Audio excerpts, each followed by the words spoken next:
A young man once went to priest and said, "Father, I think God has abandoned me." The priest looked up quietly. "Why do you say that?" The young man sat heavily on the wooden bench. "Because my life keeps falling apart." He explained everything. He had lost his job. His friends had disappeared. His prayers felt empty. Even when he went to church, he felt nothing. "I keep asking God for help," he whispered, "but heaven feels silent." The priest listened carefully but said almost nothing. Then he stood up slowly and motioned for the young man to follow him. Behind the church was a tiny garden. It was cold and nearly dark. Rain clouds covered the sky.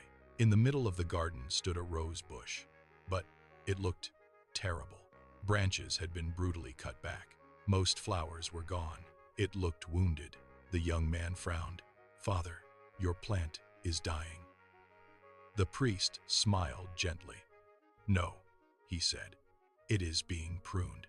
The young man looked confused. The priest touched one of the cut branches. "If I leave the dead branches untouched, the bush wastes its strength. It may survive, but it will never become what it was meant to be." Then he looked directly at the young man.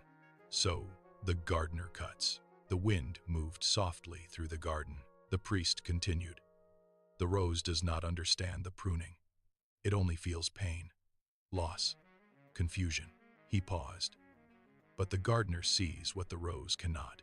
The young man stared silently at the damaged bush. Then the priest said something that pierced his heart. "Sometimes God removes things from your life, not because he hates you, but because he loves you too much to leave you unchanged." The young man felt tears forming in his eyes, because deep down, he knew he had built his life around comfort, success, approval from others. And now that those things were disappearing, he felt empty. The priest nodded as if he could read his thoughts. "Many people love God," he said softly, "as long as life is pleasant. But faith becomes real when you continue trusting him in the darkness." Then he pointed toward the rose bush again.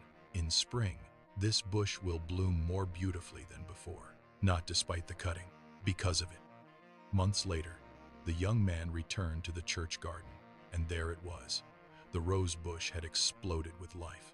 Bright red flowers covered every branch. It was more beautiful than he remembered. The young man stood there silently. Then he finally understood. The painful season had not been abandonment. It had been preparation. And sometimes the silence of God is not the absence of God. Sometimes it is the sound of the gardener working quietly beneath the surface.